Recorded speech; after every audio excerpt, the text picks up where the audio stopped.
Mm. It's becoming that.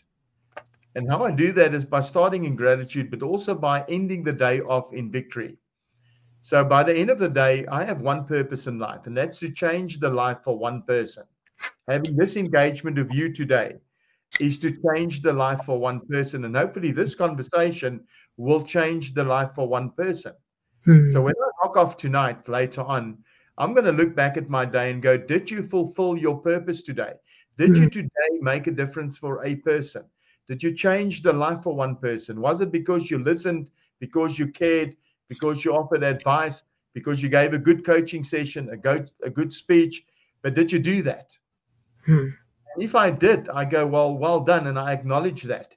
We go our entire life through life and we say to the world, look at me, look at what I've achieved. And we never learn how to acknowledge ourselves.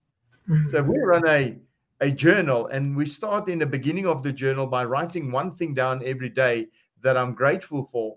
And at the end of the day, I write one thing down that I'm proud of that I've achieved. Small Mm. or big, doesn't matter. Today, yesterday, last year, doesn't matter. It's something that how our neurons